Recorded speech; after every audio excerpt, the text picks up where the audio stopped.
अश्विनी शरदराव. किती वाजता झालंय हे सगळं आग लागून घर तुमचं? सायंकाळी 7-7:30 वाजता. घरात कोण होतं तेव्हा? आम्ही सगळेच मुलाबाळासकट सगळेच होतो. आणि घरचे तुमचे पती वगैरे किंवा कोणी पती पुरुष पण होते. मंडळी? हवाधून सुरू होती. आम्ही दरवाजा लावून पोरांले अंदर घेतलं होतं. टीना भडभड उडत होत्या म्हणून पोरांले वाचवासाठी आम्ही दरवाजा टेकवला होता. अच्छा. जेव्हा दरवाजा उघडून पाहिलं तर पूर्ण विस्तव आमच्या घरावर आला होता.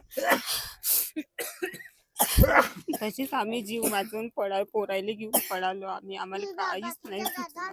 कुठे थांबले होते मग तुम्ही? कुठे गेले इथून आम्ही निघाल्यानंतर? तिथून तिकडे चौकामध्ये गेलो होतो. तिथून आम्हाला त्या गाववाल्यांनी आम्हाला दुसऱ्या गावाला नेऊन शिफ्ट केलं होतं. सारच तुमच्या घरातलं जळलेलं काहीच आहे, नाही काही राहिलं शिल्लक सर, उरलेलं नाही. काहीच नाही राहिलं. आम्ही 12 महिने पोरांनी कसं काढावं, काही अक्कल का नाही करत. हे आमचे पोरं फक्त एका ड्रेसवर आहे. खाण्याचं नाही ना काही नाही.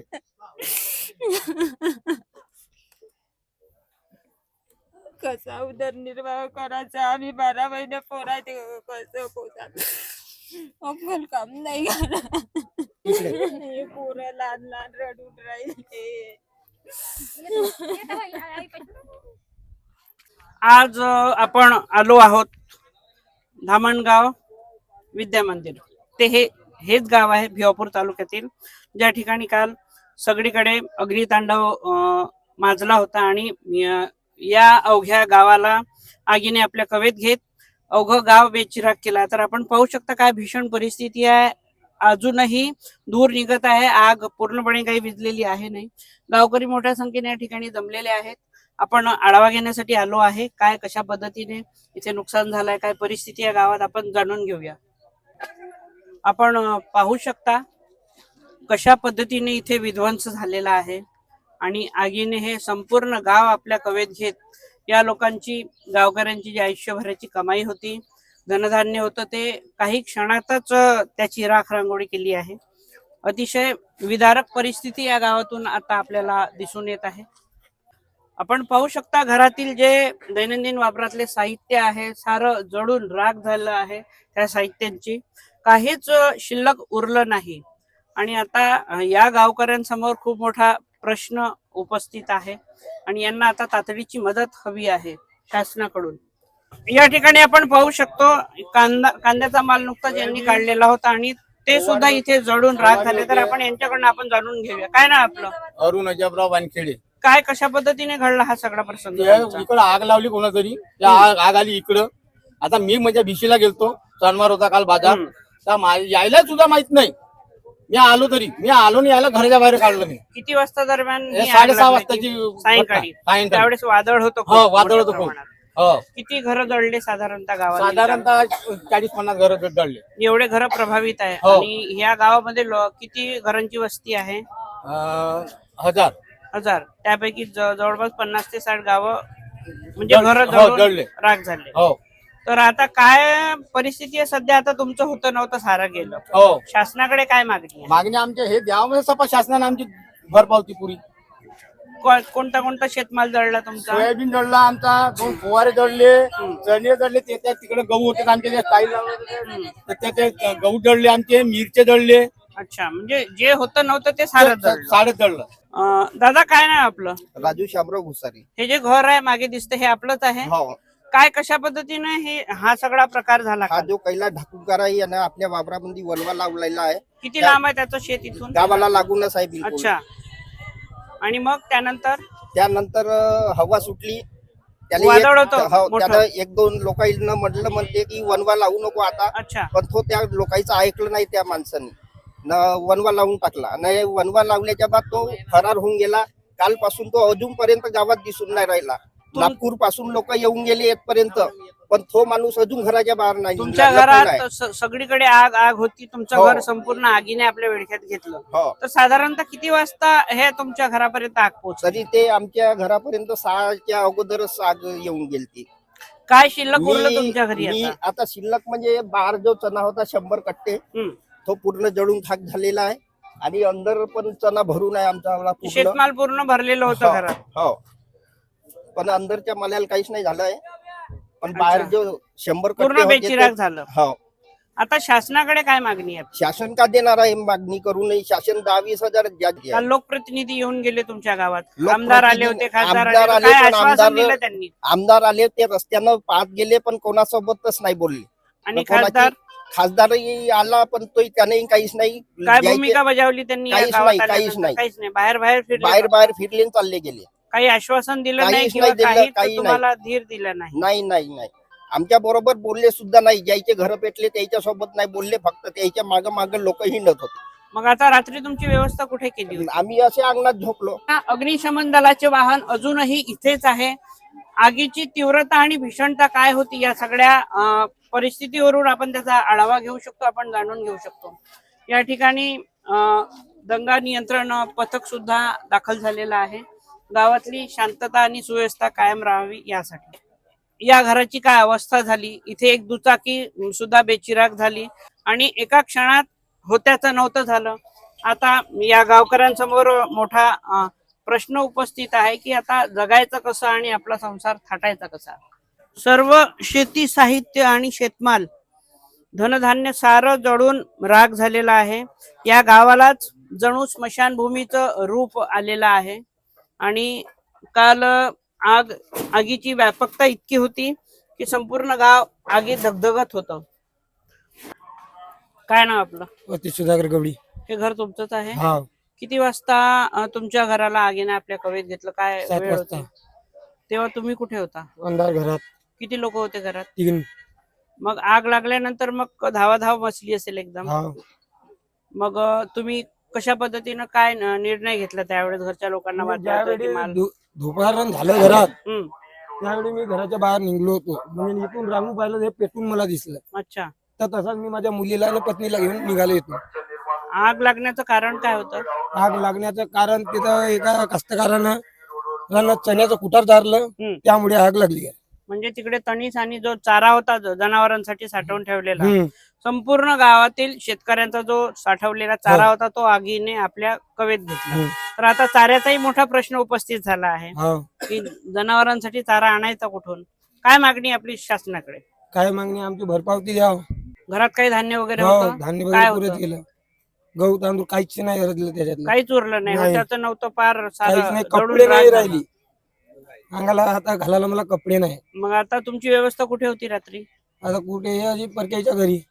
आता काही आश्वासन दिले रात्री? लोकप्रतिनिधी येऊन गेले, आमदार आले, नाही, खासदार नाही. आले, काही बोलले? हम्म. काहीच नाही, नाही. फक्त पाहणी करून हो, गेले. पाहणी करून गेले. शासनाने आम्हाला 2 टाइमचं अन्न द्यावं हम्म. आणि आम्हाला कपडे लत्ते घेऊन द्यावं त्याने. आपण पाहू शकता अजूनही आग इथे पेटतच आहे. अग्निशमन दलाचे कर्मचारी, जवान इथे आग विझवण्यासाठी शर्थीचे प्रयत्न करीत आहेत. 12 तास लोटून सुद्धा अजूनही आग कायम आहे गावात. यावरून आपण विचार करू शकतो की आगीची व्यापकता किती होती आणि भीषणता किती होती. हा गोठा जळलेला आहे, हा तुमचाच आहे? हो, किती जनावर होती इथे? 4 जनावर होती. काय काय होतं? 2 बैल होते, एक लहान वासरू होतं, एक गाय होती. मग ते भाजले आगीमध्ये? भाजली आहे. सध्या काय परिस्थिती आहे त्यांची? याची परिस्थिती आता जाण्याच्या बेतात आहे. तुमचं काय काय नुकसान झालं आहे? आमचे 100 पाईप जरले आहे, अच्छा. बैलाचा पूर्ण चारा जरला आहे, चणे जळले आहे, म्हणजे सिंचनासाठी लागणारं साहित्य जळलं, पूर्णच जळला आहे. जनावरांचा चारा चारा जळला, जळलाय, कोठा जळला, कोठा आणि जळलाय. शेतमाल सुद्धा जळला. जळला आहे. काय मागणी आहे तुमची शासनाकडे? आमची मागणी काय म्हणजे आम्हाला काय देऊ शकतील?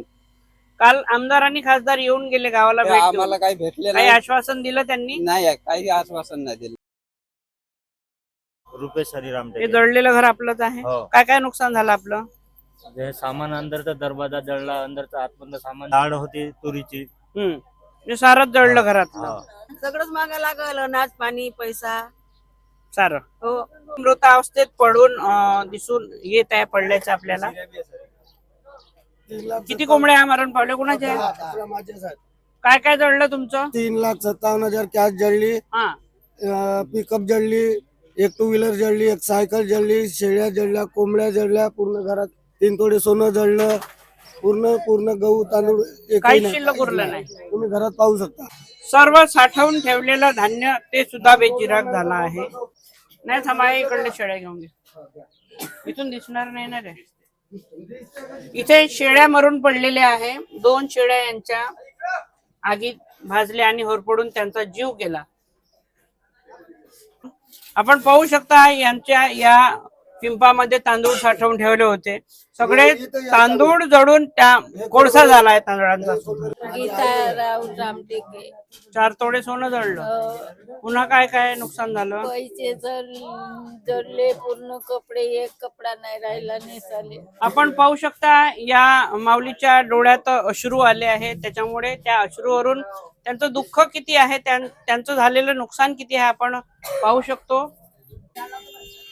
या ठिकाणी कांडप मशीन आहे आणि ते कांडप मशीन ज्या ठिकाणी ठेवलं होतं ते सगळं तो परिसर जळून राख झालाय आणि सर्व ज्यांच्या गाड्या घोड्या जे काही होतं ते सारं जळलेलं आहे आणि अजूनही आग पेटतच आहे. चला, काय नाव आपलं? माझं वैजंती, मला कृष्ण. कोणतं घर आहे तुमचं? हे दोनही. आणि हा गोठा पण तुमचाच नाही, होता? तो नाही. हा इथून set हे माझं. कांडप वगैरे आहे हे सगळं कांडप, तुमचंच हे आहे? माझं, हे गाडी काय माझी. नुकसान झालं आपलं? मशीन, रोटावेटर, गाडी, हे गव्हाचे पोते जडले. प्रश्न- माझं साधन पुरं गेलं जी. मी कापसूस वेचू कांडप मशीन घेतलं जी. एक एक वन करू एवढे जडलं माझं. आता शासनाकडे काय मागणी आहे तुमची? आता शासनाकडून मागा तात्काळ आता द्या, आता काहीतरी. म्हणजे उदरनिर्वाहाचं साहित्य जळून राख झालं हो, तुमचं. पोटाचं साहित्य गेलं सगळं. किती सदस्य आहे तुमच्या परिवारात?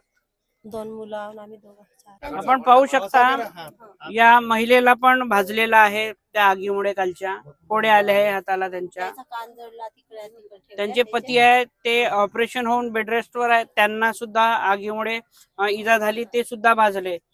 गहू जळालेला आहे या शेतकऱ्यांचा सुद्धा आगीच्या भक्ष्यस्थानी आला आहे आणि संपूर्ण चणा यांचा जळून राख झाला आहे.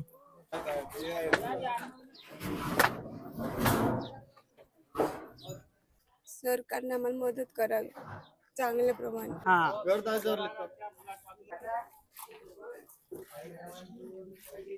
आपण पाहू शकता या ठिकाणी ही गाय आहे, ही सुद्धा आगीत पूर्णपणे होरपडली आहे आणि भाजलेली आहे. काय नाव तुमचं? संकेत चौधरी. किती गायी आणि बैल होते तुमच्या तसे गोठ्यात? 4 बांधले होते, 3 दावे तोडून पराली आणि ही एकच राहिली होती. ही आगीमध्ये सापडली. गोठ्यात तो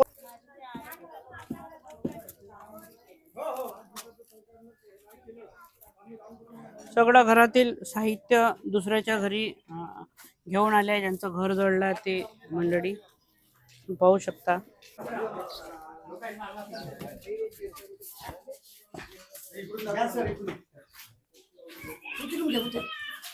तशीच होते गत. काय नाव आपलं? प्रल्हाद वसंतराव चौधरी. काय काय नुकसान झालं आपलं? चणा होता 10 पोते, अच्छा. गहू होते 10 पोते, तांदूळ होते 3 क्विंटल. बाकी मग हे सामान साधारणतः पडलं. किती वाजताची वेळ होती जेव्हा तुमच्या घराला आग लागली? तरी 6 वाजताची वेळ होती ना. घरात लोक कोण कोण होते? घरात आई होती, दाजी होते, पोरं होते 2. तुम्हाला माहित कधी झालं की मी- आपल्या घराला आग लागली आहे मी म्हणून? बाजारला गेलतो. घरी कोण होते? घरी दाजी, आई, मग घरची बाई होती. मग आग लागल्यानंतर त्यांनी काय कशा पद्धतीने घरच्या लोकांना कोणी बाहेर काढलं? मग घर बाई तेच निघले म्हणजे बाहेर. त्यांना धूर वगैरे दिसून आला त्यानंतर इकडून त्यांनी भेटत आला. हा मग हा घरातला जे साहित्य आहे तुमचं जे आता बाहेर काढलं हा. ते केव्हा काढलं मग? आणि ते काढायसाठी कोण आले होते? कोण नाही, मी एकटाच होतो. म्हणजे तुम्ही बाहेरून आल्यानंतर हो. काहीच राहिलं नाहीये, तर मग आता शासनाने सगळी मदत करायला पाहिजे ना. सगळं पेटलं म्हणजे खाली दाणं सुद्धा काही राहिलं काही नाही, शिल्लक उरलं काही शिल्लक उरलं नाहीये. पैसे पाणी गेले आहे, कारण का पैसे होते त्या दिवाणामध्ये आतमधलं, तर तेही पेटलंय ना सगळं. पैसे, त्याचे- साहित्य, साहित्य, कागदपत्र. सोनं होतं 2 तोडे, सगळं गेलं आहे ना. त्याच्यामुळे काय आहे, आता उपायच नाही राहिला, काहीच राहिलेलं नाहीये. आणि घर सुद्धा पूर्ण काही बेचिराख पोरं झालं आले आहे. मदतीला त्या भाऊच्या, त्याच्यामुळे काय केलं, त्या पोरांनी सगळं सामान म्हणजे काढू लागलं. भरू शकत आता जो कर्ज आहे त्याच्याकडे काय करणार आहे? कर्ज भरू शकत नाही. सगळं म्हणजे सगळं परिस्थिती ठेवलं होतं डाऊन त्या झाली. कापूस होता, काही चणे होते, चणा, गहू होते. म्हणजे शेतमाल होता सगळा शेतमाल पूर्ण विक्रीसाठी भरून आता होता. साठवून ठेवले. त्याच्यामुळे साठवून ठेवलेलं आहे पूर्ण. त्यामुळे त्यांनी पेरणीसाठी सगळं पेरणीसाठी पुढच्या नाही. हंगामाची तयारी वगैरे सगळी. कारण की सगळं विकायचं बा आणि मग सगळं करायचं, त्याच्यासाठी ठेवलं होतं. त्यांनी एकूण अंदाजे किती नुकसान झालंय आपलं सांगू शकता आपण? सगळं साहित्य, शेतमाल सारं पकडून 10 लाख. अंगावर जेवढे कपडे आहेत तेवढेच आहे, त्याच्या व्यतिरिक्त बस. सगळंच गेलंय, काहीच नाही राहिलं. बरं, आता काल महसूल विभागाचे अधिकारी आणि आमदार खासदार लोकप्रतिनिधी येऊन गेले, हो. त्यांनी काही आश्वासन दिलं काल? त्यांनी आश्वासन दिलं आम्हाला का ताबडतोब उद्याच्या उद्या तुम्हाला पूर्ण भरपावती तुमचं अन्नदानाची तयारी करून देऊ म्हणे. पण मला सांगा एवढ्या लोकांसाठी शक्यच नाही ना, उद्याच्या उद्या होईल काय? आज पालकमंत्री येणार आज आहेत गावात. पालकमंत्री येणार आहे त्याने आश्वासन दिलं, अजून आले नाही. पण त्यांनी खासदार साहेब आले होते, आमदार साहेब आले होते, सगळी मंडळी आली. काल पाहिल्याच्या नंतर त्यांनी सांगितलं तो उद्या पालकमंत्र्याची मिटिंग लावली म्हणून. आज ते पालकमंत्र्याची मिटिंग आहे. त्यानंतर पालकमंत्री आता काय म्हणतात आणि काय घोषणा देतात ही त्यांच्यावर आहे. बैलाचा चाराही नाही राहिला, म्हणजे बैलाचा उदरनिर्वाहाचा विषय नाही राहिला, स्वतःचा नाही राहिला. म्हणजे मला सांगा त्या शेतकऱ्यांनी काय करावं? माझं नाव सुरेश राऊत. काय नुकसान झालं तुमचं? पूर्णच पिटलं. होत्याचं नव्हतं झालं, काहीच काहीच शिल्लक नाही उरलेलं राहिलं, नाही. काहीच नाही राहिलं. आता सरकारकडे काय मदत मागायची आपल्याला? आता जेवढी मदत देतील तेवढी आता मागायची. म्हणजे अन्न पोटाला खायसाठी अन्न खायला उरलेलं नाही, कपडा नाही, अंगावर आहे, तो नाही, आहे काहीच कपडा. नाही. बस अंगावर जो कपडा आहे तोच. बाजूला व्हा तुम्ही, बाजूला व्हा. पाहू शकता या परिवाराचं हे सर्व घर जळून राख झालं आहे. यांच्या घरात होतं नव्हतं ते सारं जळलेलं आहे, काही शिल्लक उरलं नाही. हा परिवार आता यांच्याकडे रडण्याशिवाय काहीच उरलेलं नाही. लहानात लहान मुलांपासून तर त्यांच्या आई आजी सारेच रडत आहेत. यावरून आपण या कालच्या अपघाताची भीषणता आणि दाहकता अनुभवू शकतो. काय परिस्थिती ओढवलेली आहे या गावकऱ्यांवर यातून आपल्याला दिसून येईल. तर आता वेळीच शासनानं या गावाकडे लक्ष देऊन या गावकऱ्यांना मदतीचा हात द्यायला पाहिजे आणि यांना जे आवश्यक वस्तू आहे, अन्न वस्त्र निवारा या साऱ्याची सोय करून देणं खूप गरजेचं आहे. गोष्टी जर समजा आता ज्या अग्निशमन दलाला आपण 6:30 कॉल केला, त्याच्या दरम्यान 1 तासामध्ये मदत मिळायला पाहिजे होती आपल्याला, बरोबर आहे. म्हणजे आपलं 15 किलोमीटर अंतर तालुक्यापासून आहे किंवा आपला उमरे नगर परिषद मोठी पडते, तिथून 1 तासामध्ये यायला पाहिजे होतं. पण आमच्या आजूबाजूचे रस्ते पूर्ण खराब झालेले आहेत, त्याच्यामुळे आम्हाला वेळेत मदत मिळाली नाही. म्हणजे जे काम अर्ध्या तासामध्ये आग विझवण्याचं व्हायला पाहिजे होतं त्याला 1.5-2 तास लागलेत, त्याच्यामुळे जास्त नुकसान. आणि आमच्या तालुक्यातलं सर्वात शेवटचं गाव असलं म्हणजे दुर्लक्षित भाग आहे भिवापूर तालुक्यात धामणगाव. सीमा समोर चंद्रपूर जिल्ह्याची चालू होती भिशी. आम्हाला इकडून नागपूर जिल्ह्यातून न येता इकडून उमरेडवरून यायचं असलं तरी भिशीवरून धामणगावला यायला लागते, जे की इकडून कनेक्टिव्हिटी आहे. म्हणजे भिवापूर रोड आहे, उमरेडवरून रोड आहे, असं नाही का. म्हणजे नागपूर जिल्हा आणि चंद्रपूर जिल्हा हा या सीमेवर हे गाव आहे, शेवटचं गाव आहे. शेवटचं. चांगली असती तर प्रत्येकाला जे वेळेवर पाहिजे होती सुविधा ती भेटली असती. आज मला सांगा जिल्हा परिषद आली, विधानसभा आली, लोकसभा आल्याच्या सगळे प्रतिनिधी येतात. पण त्याच्यानंतर आज आमचं गाव पेटल्याच्या नंतर तुम्ही 1.5 ते 2 तासानं मदत पाठवली. तुम्ही त्याच्यानंतर 2 तासानं तुम्ही प्रतिनिधी आले, त्याच्यानंतर आश्वासन देऊन चालले तुम्ही का तुमचं जे झालं नुकसान भरपाई करून देण्यापेक्षा नुकसान प्रवृत्त जे केलं तुमच्या शासनाने, तुम्ही गुन्हेगार आहात. मला तसं म्हणायचं, ज्यांनी लावायची आग त्यांनी लावली तो विषय सोडून द्या. म्हणजे शासनाने आमच्या गावात आग लावली हे म्हणायला काही हरकत नाही. म्हणजे एवढं प्रशासन आहे, एवढ्या सगळ्या गोष्टी आहे, हे सगळं काही असताना सुद्धा आमचे हक्काचे आमदार आहेत, सगळ्याच लोक इथं असताना जर काही एवढी मोठी घटना होऊन राहिली इथे आणि तुमचं काहीच नाही आल्यावर आश्वासन देऊन चालले. आज मला सांगा बेचिराग झालेत, का करावं? ते छोटे छोटे मुलं आहेत त्या बाई आहे. आज मला सांगा त्यांनी कोणाकडे पाहायचं? शासन देऊन किती रुपये देईल आम्हाला? किती रुपये देईल? कपडे देतील, नाही तर अनाज देतील इथून, त्याच्या व्यतिरिक्त का देणार आहे? पण जे आमचं आता येणारं सीझन आहे जून महिन्याचं ते तोंडावर आलं. ते तोंडावर आल्याच्या नंतर जर का आम्हाला पेरायचं, काय पेरायचं? कपडे पेरणार आहोत का आम्ही? त्या धान्याची त्याच्या पेरणीची याची व्यवस्था करून देतील काय? आश्वासन दिले, आपापल्या एसी रूम मध्ये जाऊन बसले. आणि त्या जे पाठवल्या फायर ब्रिगेड काय मोठ्या तरी पाठव, गावाला आग लागली होती, एखाद्या कंपनीला लागली होती का? गावाला जर का आग लागली त्यावेळेस तुम्ही छोट्या छोट्या पाठवून राहिल्या 200 आणि 500 लिटरच्या गाड्या. इथं 10,000-20,000 लिटरची आवश्यकता होती, तिथे तुम्ही छोट्या छोट्या गाड्या पाठवल्या. तुम्ही काय मतलब झाला? म्हणजे देखावा दाखवणे, आम्ही पाठवलं, आम्ही आमचं काम केलं एवढं सांगण्यात ते राहत नाही साहेब. नागपूरहून काही वाहन आली होती का? नागपूरवरून सुद्धा वाहने आली आहे, किती वाहन होते? नागपूरवरून सुद्धा 5-7 वाहने आले. खासदार साहेबांनी त्यांनी वाहनं घेऊनच आले, ते त्यांचा काही विषय नाही. पण जे स्थानिक जे लेवलचे जे नेते आहेत यांनी हे मदत करायला पाहिजे होती, ते नाही झाली. आम्हाला सरपंच होते काल गावात उपस्थित, हो, त्यांनी काय भूमिका पार पाडली? त्यांनी भूमिका सगळी चांगली पार पडली. कसं गाव नात्याने सगळ्या गावातल्या लोकांनी प्रत्येकाला सहकार्य केलं. पण विषय कसा आहे, आम्ही तर आमच्यापर्यंत सहकार्य केलं, पण आमचा पर्यायच नाही चालला. ज्यावेळेस ते आगीचे लोंढे येऊन राहिले होते त्यावेळेस माणूस घरातला अनाज वाचवेल की स्वतः जीव वाचवेल हे पडलं होतं. त्यावेळेस कोण का करेल?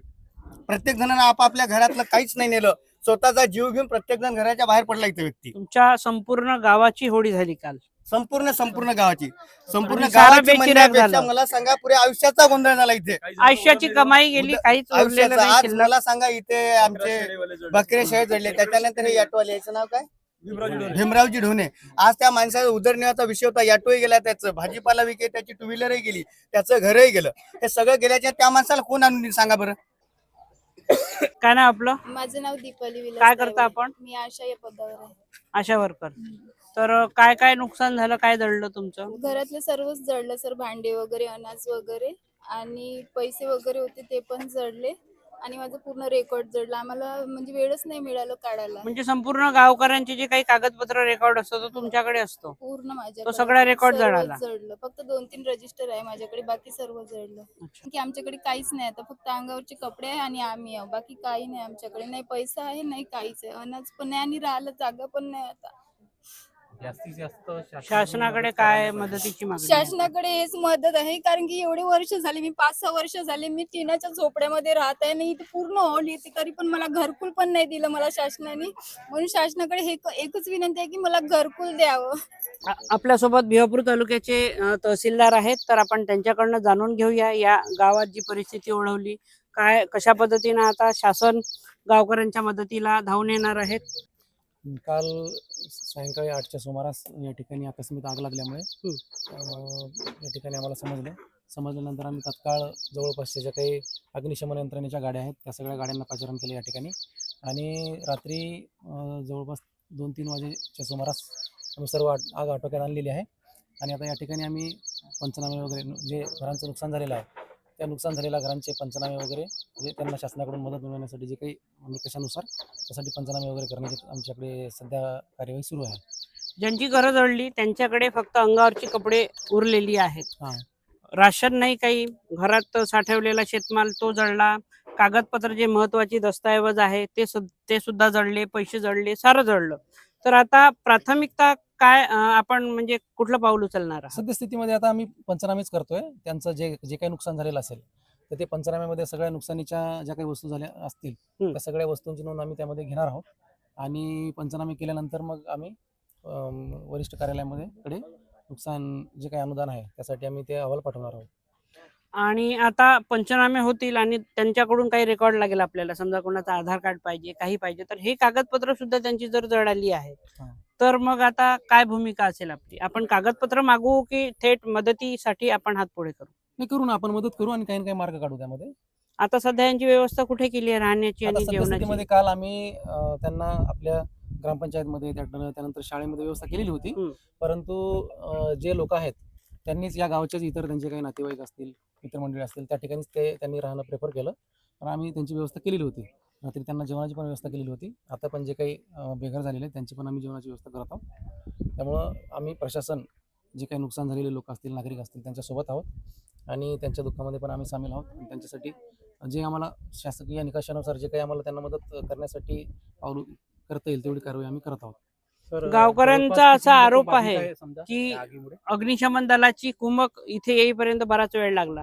गावात येणारे जे रस्ते आहेत ते खूप अतिशय निकृष्ट दर्जाचे आहेत. रस्ते तर ग्रामीण भागामधल्या रस्त्यांचं तर ठीक आहे, पण काल वादळामुळं रस्त्यावरती काही झाडं पण बऱ्याच ठिकाणी वादळामुळे झाडं पण पडलेली होती आणि झाडं पडल्यामुळे सुद्धा या ठिकाणी येण्यासाठी अडचणी निर्माण झाल्या होत्या. पण तरी सुद्धा आमची यंत्रणा या ठिकाणी पोहोचली आणि पोहोचल्यानंतर त्यांनी आग आटोक्यात आणलेली आहे आणि सुदैवाने या ठिकाणी कुठलीही जीवितहानी झालेली नाही. काही जनावरं दगावली आहेत, आमचे पशुसंवर्धनचे अधिकारी त्यांचे पंचनामे करत आहेत आणि त्यांना शासकीय निकषानुसार त्याचा सुद्धा त्यांना आम्ही लाभ मिळवून देऊ. सर, आगीचं ठीक आहे सर, धन्यवाद. आगीच्या भक्षस्थानी आलेल्या धामणगाव विद्या मंदिर या गावाचा ग्राउंड रिपोर्ट आणि आपण वेळोवेळी या गावात काय अपडेट म्हणजे सगळे अपडेट आपण देत राहू. तोवर आपण पाहत राहा विदर्भ आवाज न्यूज. कॅमेरामॅन रुपेश महाले सोबत मी सतीश तुळसकर, विदर्भ आवाज न्यूज, उमरेड.